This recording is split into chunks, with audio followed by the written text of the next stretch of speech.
அஸ்ஸலாமு அலைக்கும் வரஹ்மத்துல்லாஹி வரகாத்துஹு. எங்களுக்கு ஓதி படித்து தந்த சஸ்னா மௌலிமா அவங்களுக்கு ஜஸாக்குமுல்லாஹ் ஹைர்.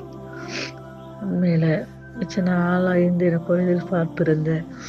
இந்த குர்ஆன் நாங்கள் ஓதுறது தான், ஆனால் சரியான முறையில் தஜ்வீத் முறைப்படி நன்மை பெற்றுக்கொள்ளக்கூடிய வகையில் நான் ஓத பழகணும் வந்து எத்தனையோ முறை ட்ரை பண்ணினேன்.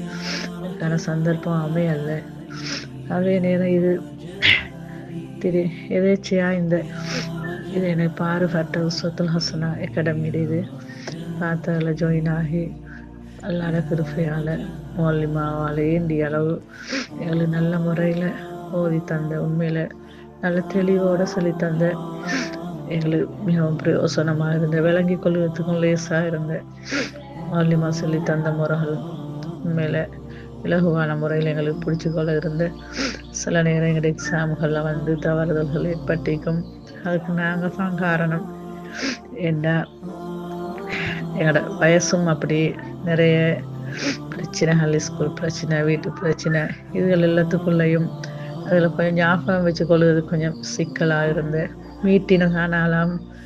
சில நேரம் அப்படி அந்த சில சொற்கள், அரபு சொற்களை வந்து சில நேரம் எப்படி என்ன சொல்லி அது முறை தெரியும், ஓதுக முறை தெரியும், ஆனால் அதுக்கு என்ன வசனத்தை பயன்படுத்துகிற சில நேரம் பிழையாகிக்கும். குர்ஆன் ஓதக்குள் எங்களுக்கு தெரியும், இப்படித்தான் இந்த இடத்துல இப்படி ஓதணும் என்று. அந்த தஜ்வீத் இதெல்லாம் அல்லாஹ் கிருபையால் மௌலிமா சொல்லி தந்த எங்களுக்கு இப்போ மனசில் பதிஞ்சிருக்கி பிள்ளை இல்லாமல் ஓதிக்கொள்ளையிலும் இன்ஷா அல்லாஹ். அந்த வகையில் திருப்பியும் எங்களுக்கு ஓதி தந்த சஸ்னா மௌலிமா அவளுக்கு ஜஸாக்குமுல்லாஹ் ஹைரன்.